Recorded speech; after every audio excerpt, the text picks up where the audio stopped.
আসসালামু আলাইকুম রহমতুল্লাহি ওবরকাতুহু। সম্মানিত দর্শক, আমাদের দেশের কতগুলো রাজনৈতিক পতন এবং কতগুলো রাজনৈতিক উত্থান যদি বিশ্লেষণ করেন, তাহলে দেখতে পাবেন যে আমাদের দেশের যারা বুদ্ধিজীবী, যারা দার্শনিক, তাদের কত গুরুত্বপূর্ণ ভূমিকা সেখানে রয়েছে।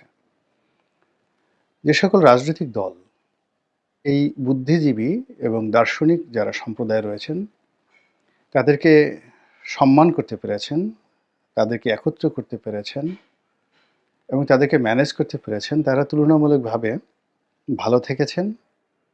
আর তখনই তাদের পতন হয়েছে, যখন তাদের যে বুদ্ধিজীবী, যারা তাদেরকে বিভিন্ন সময় প্রমোট করেছে, তাদেরকে আস্থায় রেখেছে, আস্থা জুগিয়েছে, বিশ্বাস জুগিয়েছে, ভরসা দিয়েছে, দিক নির্দেশনা দিয়েছে, সেই মানুষগুলোকে তারা রাষ্ট্র ক্ষমতায় গিয়ে অপমান করেছে। যারা সত্যিকার বুদ্ধিজীবী, সম্মানিত ব্যক্তি, তারা কখনো রাজার আনুকূল্য চান না। যখনই রাজার আনুকূল্য কেউ চায় কিংবা রাজ অনুগ্রহ পেতে চায়, রাজদরবারে ঘোরাঘুরি করেন, তখন আর তিনি বুদ্ধিজীবী থাকেন না, বুদ্ধি ব্যবসায়ী, বুদ্ধি বেশ্যা কিংবা আরও বাজে কথা আপনি বলতে পারেন। আমাদের দেশে আহমদ ছফার নাম আপনি বলতে পারেন, তারপরে প্রফেসর সিরাজুল ইসলাম চৌধুরী সাহেবের নাম বলতে পারেন, তারপরে প্রফেসর আহমদ শরীফের নাম বলতে পারেন, প্রফেসর আব্দুর রাজ্জাক সাহেবের নাম বলতে পারেন, এরকম অসংখ্য। আবার আলেম ওলামাদের মধ্যেও অনেক আলেম ওলামা ছিলেন বা এখনও আছেন, যাদেরকে আপনি দাওয়াত করেও কোনো প্রধানমন্ত্রীর দরবারে, মন্ত্রীর বাড়িতে নিতে পারবেন না, যাবে না তারা, তারা তাদের মতো জায়গা আছে। তো এই মানুষগুলো স্ব অবস্থান থেকে, যার যার অবস্থান থেকে যদি কারো জন্য দোয়া করেন, কারো ব্যাপারে পজিটিভ কথা বলেন এবং লেখালেখি যাদের অভ্যাস রয়েছে, যেমন ধরুন হুমায়ুন আহমেদ সাহেব বা হুমায়ুন আজাদ সাহেব, তো কোন আলেমলে একটা লেখা লিখে গেলেন, একটা কথা বলে গেলেন, সেটা বঙ্গবন্ধুর সম্পর্কে হোক, জিয়াউর রহমান সাহেব সম্পর্কে হোক, ওটা কিন্তু বাণী হয়ে থেকে যায়। যেমন জিয়াউর রহমান সাহেব দেয়াল পত্রিকাতে, দেয়াল উপন্যাসে হুমায়ুন আহমেদ বলেছেন যে তিনি যখন ক্ষমতায় এলেন, ওই বছরটা অসাধারণ সুন্দর একটা বছর ছিল। প্রকৃতি সে বছর বাংলাদেশের প্রতি তার যে আশীর্বাদ, সেটাকে বর্ষণ করেছিল। একটা বন্যা হয়নি তার শাসনামলে, একটা খরা হয়নি, এবং তিনি যে একজন ভালো মানুষ ছিলেন, প্রকৃতির এই কর্মকাণ্ড দ্বারাই বোঝা গেছে। আর কিছু বলার দরকার নাই। মির্জা ফখরুল সাহেব যদি ১০০০ বছর বসে সেই পল্টনের জিয়াউর রহমান সাহেবের প্রশংসা করেন, তার চেয়ে এই যে হুমায়ুন আহমেদ তার বইতে যে মাত্র ৪-৫টি বাক্য লিখে গেছেন জিয়াউর রহমান সম্পর্কে, ওটাই তার জন্য অমর হয়ে থাকবে মহাকালে। কিংবা বঙ্গবন্ধু সম্পর্কে আওয়ামী লীগের লোকজন যদি ১০০০ বছর পল্টনে বলে, পল্টনে এসে বক্তৃতা দেয়, কাজ হবে না। কিন্তু ওই যে যতদিন রবে পদ্মা মেঘনা যমুনা বহমান, গৌরী বহমান, ততদিন, কবিতাটা আমার এই মুহূর্তে মনে আসতেছে না, বঙ্গবন্ধু শেখ মুজিবুর রহমান, এরকম একটা কবিতা লেখা আছে।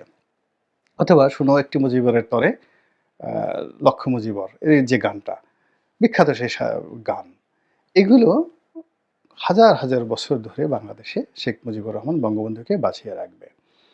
তো এই কাজগুলো শেখ হাসিনার জন্য কেউ করেননি, এই কাজগুলো খালেদা জিয়ার জন্য কেউ করেননি, তারেক রহমান সাহেবের জন্য হয়নি, জয়ের জন্য হয়নি, এমনকি এরশাদ সাহেবের জন্য হয়নি। ফলে তারা রাজনীতিতে অমরত্ব লাভ করতে পারেননি এবং পারবেনও না, কোনো অবস্থাতে পারবে না। তারা জনপ্রিয়, তারা জনপ্রিয় এবং তাদের অবর্তমানে তাদেরকে ভুলে যাবে মানুষ। কিন্তু দার্শনিকরা যাদেরকে নিয়ে কথা বলেছেন, যাদেরকে নিয়ে লিখেছেন, যাদের সঙ্গে সময় কাটিয়েছেন, সেই মানুষগুলোই অমর হয়ে আছে। নেপোলিয়ন বোনাপার্টের সঙ্গে বিটোভেনের দেখা হয়েছিল। তো এটা একটা অমর কাহিনী, অমর কাহিনী। কিংবা পাবলো দ্বিতীয় বিশ্বযুদ্ধের সময় পাবলো পিকাসো, সেই জার্মান জেনারেলের সঙ্গে দেখা হয়েছে, ওটা একটা ইতিহাস, সবসময় এটা ইতিহাস। এরকম দার্শনিক, সাহিত্যিক যারাই কোনো রাজা-বাদশার সাথে থেকেছেন, রাজা-বাদশার কাছে গিয়েছেন, তার অমরত্ব তৈরি করে ফেলেছেন। আবুল ফজল না হলে, ফৈজি না হলে, টোডরমল না হলে আকবর সৃষ্টি কোনোদিন হতেন না, কোনোদিন হতেন না, এরকম।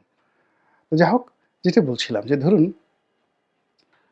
৯৬ সনে বিএনপির যে পতন হলো, বিএনপির পতন হলো, পতনের মূল কারণ ছিল যে বিএনপিকে ক্ষমতায় আনার জন্য আ শেখ হাসিনা রক্তচক্ষুকে উপেক্ষা করে ১৯৯৬ থেকে ২০০১ পর্যন্ত যে সমস্ত লোকজন, দার্শনিক, কবি, সাহিত্যিকরা, সম্মানিত ব্যক্তিরা যে লড়াই করেছেন, সংগ্রাম করেছেন এবং কোনোদিন বিএনপির সভা সমিতি সেমিনারে যাননি। যার, যার অবস্থানে থেকে তারা এই কাজগুলো করেছেন।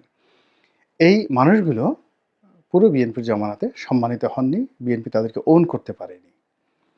তো বিএনপি যাদেরকে ওন করেছেন তারা লেখাপড়া নাই, দুর্নীতিবাজ, চরিত্রহীন, দেশ-বিদেশে টাকা পাচার করা থেকে শুরু করে নব্যধনী, ব্যবসা-বাণিজ্য, এটা করো, ওটা করো, হাজারো রকম টাউট বাটপারদের একটা কবলে পড়ে গিয়ে দেখা গেল ২০০৬ সনে ক্ষমতা হারালো।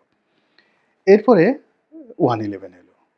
1-11 এর কারোর সঙ্গে কোনো এরকম জ্ঞানী, গুণী, বুদ্ধিজীবী লোকজনের কোনো সম্পর্কই ছিল না। যারা ছিল এরা ভাড়াটিয়া বুদ্ধিজীবী বা ভাড়াটিয়া যারা লোকজন আছে। কিন্তু সত্যিকার অর্থে মঈনুদ্দিন ফখরুদ্দিন সাহেব গিয়ে কোনো সম্মানিত ব্যক্তির সঙ্গে দেখা করেছেন, কথা বলেছেন, বুদ্ধি নিয়েছেন, পরামর্শ নিয়েছেন বা তাদের কোনো সংবর্ধনা দিয়েছেন রাষ্ট্রীয়ভাবে, এইরকম কোনো ঘটনা কিন্তু আমরা দেখিনি। ফলে তারা টিকতে পারেনি। শেখ হাসিনার ক্ষমতায় আসার পেছনে সেই যে ২০০১ থেকে ২০০৯ পর্যন্ত পুরো জনমত গঠন করার ক্ষেত্রে সবচেয়ে বেশি গুরুত্বপূর্ণ ভূমিকা পালন করেছে কয়েকটি পত্রিকা, তার মধ্যে জনকণ্ঠ। এবং জনকণ্ঠের তোয়াব খান সাহেব, মুনতাসির মামুন, এবিএম মূসা, আবেদ খান, এরকম যারা কলাম লিখে লিখে পুরো সময়টিকে বিএনপির জীবনকে তছনছ করে দিয়েছে এবং আওয়ামী লীগের জন্য একটা উইন্ডো তৈরি করে দিয়েছেন। এবং প্রফেসর আনিসুজ্জামান থেকে শুরু করে আরও অনেকে, এর প্রত্যেকটা মানুষ বিএনপির বিরুদ্ধে কাজ করেছেন এবং বিএনপির বিরুদ্ধে যে তারা কাজ করেছেন বিএনপি কিন্তু বুঝতেও পারেনি। আবার আওয়ামী লীগের পক্ষে কাজ করেছে আওয়ামী লীগের যারা অনর্বর মস্তিষ্ক, তারাও বুঝতে পারেনি। ফলে আওয়ামী লীগ ক্ষমতায় এসে এই মানুষগুলো প্রায় সবাইকেই তারা আহত করেছে, ব্যথিত করেছে, অনেককে ডেকে নিয়ে অসম্মান করেছে, অমর্যাদা দিয়েছে। ফলে দেখুন এই যে আওয়ামী লীগের পেছন থেকে যখন বুদ্ধিজীবীরা সরে গিয়েছে, সেই বুদ্ধিজীবীরা সরে যাওয়ার ফলে কি হলো, আওয়ামী লীগের সাথে বুদ্ধিজীবী হিসেবে মোহাম্মদ আরাফাতের আগমন ঘটেছে, বুদ্ধিজীবী হিসেবে সুভাষ সিংহ রায়ের আগমন ঘটেছে। তারপরে এখানে বুদ্ধিজীবী হিসেবে ফারজানা রূপার আগমন ঘটেছে, বুদ্ধিজীবী হিসেবে আর কার নাম বলবো, মোজাম্মেল বাবুর আগমন ঘটেছে, নাইমুল ইসলাম খানের আগমন ঘটেছে। মাশাআল্লাহ, তাদের সম্পর্কে আপনার এখন তো মুন্নিসার আগমন ঘটেছে, তাদের সম্পর্কে আপনার আমার কিছুই বলার দরকার নাই। আল্লাহর আরশে আজিম পর্যন্ত তাদের আমলনামা ভারী হয়ে গেছে আর কি। এর ফলে কি হলো, যারা সত্যিকার অর্থে জাত বুদ্ধিজীবী এবং দার্শনিক আওয়ামী লীগের যারা লোকজন, তারা শেখ হাসিনা থেকে ক্রমশ দূরে সরে গেছে। এবং তার ঘনিষ্ঠ বন্ধু যাকে বলা হয় নির্মলেন্দু গুণ, তিনিও কার্যত পক্ষে গণভবনের ছায়া মাড়াতেন না। তার শিক্ষক প্রফেসর আনিসুজ্জামান চোখের পানি ফেলেছেন, এরকম। এবং এই যে এখন পাপনকে আমরা অনেক গালাগালি করি, পাপনের বাবা জিল্লুর রহমান, তিনি চোখের পানি ফেলেছেন। আওয়ামী লীগের জন্য জিল্লুর রহমানের যে অবদান, কেন চোখের পানি ফেলেছেন এটা জানেন, অনেকেই জানেন, চোখের পানি ফেলেছেন। তারপর আব্দুস সামাদ আজাদ সাহেব চোখের পানি ফেলেছেন, সুরঞ্জিত সেনগুপ্ত চোখের পানি ফেলেছেন, তারপর মতিয়া চৌধুরী চোখের পানি ফেলেছেন, তুফাইল আহমেদ সাহেব জীবিত আছেন, গিয়ে দেখেন কিভাবে কাঁদেন, আব্দুর রাজ্জাক সাহেব চোখের পানি ফেলেছেন। মানে যারা political theologist, political master, political scientist, এর বাইরে আওয়ামী লীগের সঙ্গে সরাসরি সম্পৃক্ত এর গ্রুপ প্রায় সবাই চোখের পানি ফেলছেন। এবং এখন দেখুন বিএনপিতে আছেন ফজলুর রহমান সাহেব, ছাত্রলীগের সফল সম্পাদক, মানে সভাপতি। কিভাবে তার কান্না, হাবিবুর রহমান হাবিবের কান্না। এই মানুষগুলো না থাকলে শেখ হাসিনা বাংলাদেশে তার রাজনীতি এই পর্যায়ে আসতই না। সবচেয়ে দুঃসময়গুলোতে যে মানুষগুলো, এই সুলতান মোহাম্মদ মনসুর, হাবিবুর রহমান হাবিব, তারপরে ফজলুর রহমান, তারপরে ফজলুস চুন্নু, সেই আমাদের ফরিদপুরের যে বাহলুল মজলুম চুন্নু, ওই যে আখতারুজ্জামান, ডাকসুর ভিপি, সাবেক ভিপি আখতারুজ্জামান, এদের যে ভূমিকা আনবিলিভেবল। তারা সবাই কেঁদেছে।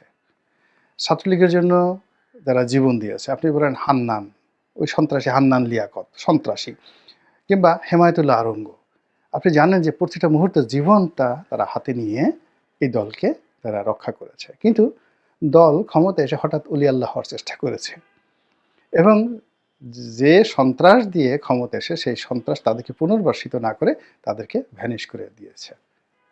হান্নানকে উধাও করে দেওয়া হয়েছে, লিয়াকতকে ক্রস ফায়ারে দিয়ে দেওয়া হয়েছে, কোথায় গেছে তার কোনো খোঁজ খবর নেই। তো এই সকল অভিশাপের কারণে কিন্তু দেখেন ধীরে ধীরে ধীরে ধীরে আওয়ামী লীগের মতো একটা রাজনৈতিক দল কোন পর্যায়ে পৌঁছে গেছে। বিএনপির ক্ষেত্রেই একই অবস্থা প্রযোজ্য। এখন আপনি বিএনপির দিকে তাকান তো, বিএনপির মানে দালালি করে না, বা তারেক রহমান সাহেবের দালালি করেন না, দলীয় কোনো পদ পদবি চান না, মনোনয়ন চান না, তারপরে কোনো কিছুই চান না, এরকম একজন সিঙ্গেল বুদ্ধিজীবী বাংলাদেশে আছে? এরকম দেখান তো বিএনপিকে ভালো বুদ্ধি দেয়, পরামর্শ দেয়, এবং তার সঙ্গে বিএনপির সম্পর্ক আছে। ফলে কি হচ্ছে, বিএনপি এই যে একটা পরিবর্তিত পরিস্থিতিতে আনপ্ল্যান্ড অবস্থায় তারা কিন্তু হাবুডুবু খাচ্ছে। বিএনপির বিপদের দিনের, প্রচণ্ড বিপদের দিনের যারা বন্ধু ছিল, যেমন ধরুন ডক্টর বি চৌধুরী কিংবা কর্নেল অলি, এই মানুষগুলো বিএনপির প্রতিষ্ঠার সঙ্গে, কিংবা মেজর জেনারেল শিশু, জেনারেল শিশু, এই মানুষগুলো কোথায়?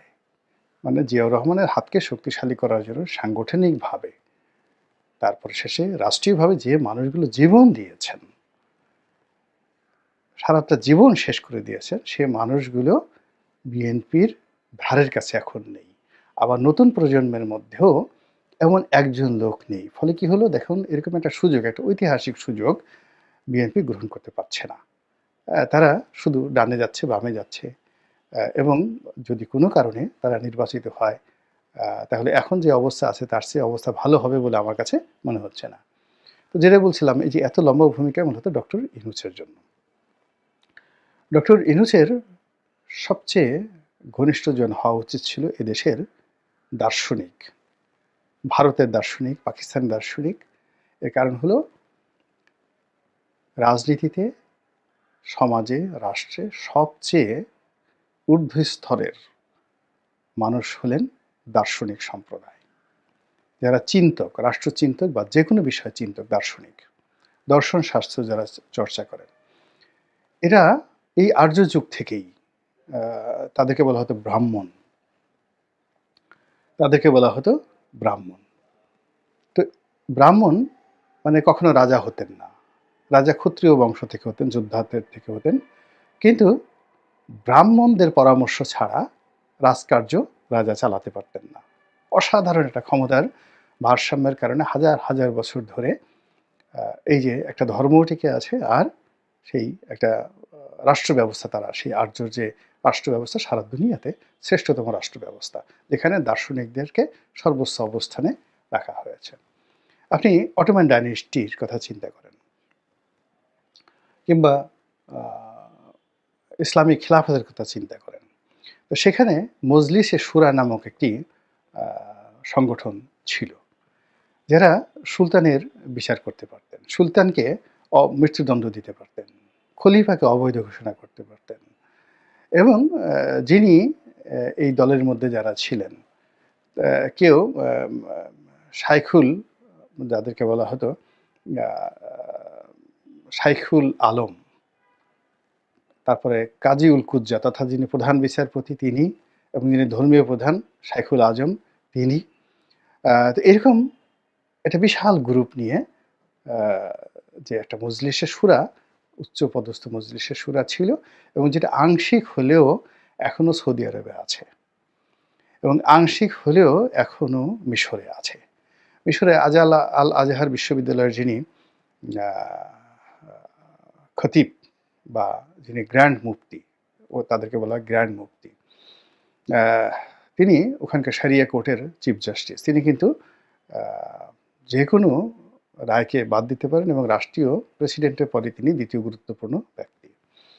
অন্যদিকে আরাফাতের ময়দানে যিনি ইমামতি করেন গ্র্যান্ড মুফতি সৌদি আরবে, এখনও তিনি বসে থাকেন, আর বাদশাহ যুবরাজ এসে তার হাত চুম্বন করে। এই যে বাদশাহ এখন সালমান আছেন বা মোহাম্মদ বিন সালমান আছেন, ওখানে যিনি এখন গ্র্যান্ড মুফতি আছেন, অন্ধ এক ভদ্রলোক, তো তিনি বসে থাকেন, তার সামনে গিয়ে তার হাত চুম্বন করেন। তাকে কিন্তু গিয়ে রাজদরবারে কখনো দেখা যায় না। তিনি রাজার সাথে দেখা করতে গেছেন এরকম কোনো ঘটনা নাই। রাজাই বা যুবরাজা তার সঙ্গে দেখা করতে আসেন। তো সেই অর্থে বাংলাদেশে যারা এই ধরনের লোক এখন আছে কি না সেটাও সমস্যা। যদি ২-৪ জন থাকেন, ২-৪-১০ জন থাকেন, বা দেশের বাইরে যারা আছেন, তো এদের সঙ্গে ডক্টর মোহাম্মদ ইউনূসের বন্ধুত্ব হওয়া উচিত ছিল সবচেয়ে বেশি। কিন্তু দুর্ভাগ্যজনক হলো সত্ত্বেও যে এরকম একজন লোককেও তার পাশে দেখা যাচ্ছে না। ফলে কি হচ্ছে?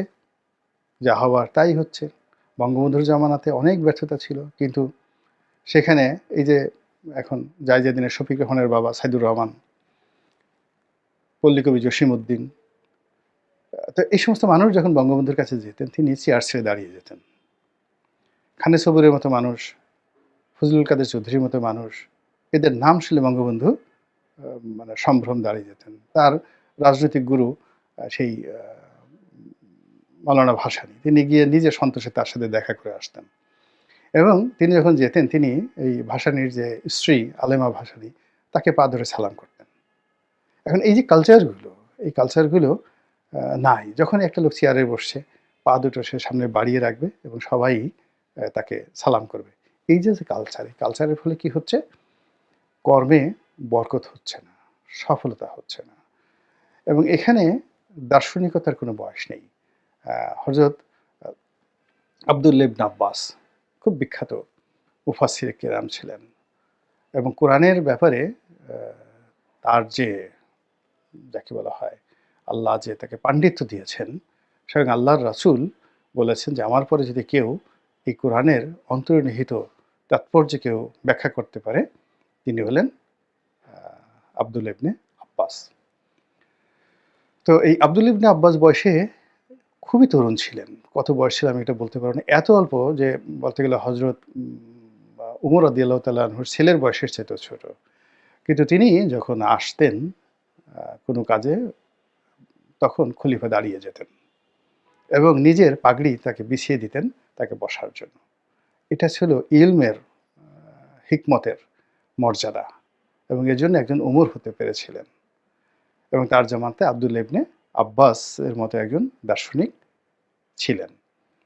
একইভাবে আরও অনেক কথা বলা যাবে। তো এই বিষয়টি এখন দেখা যাচ্ছে না।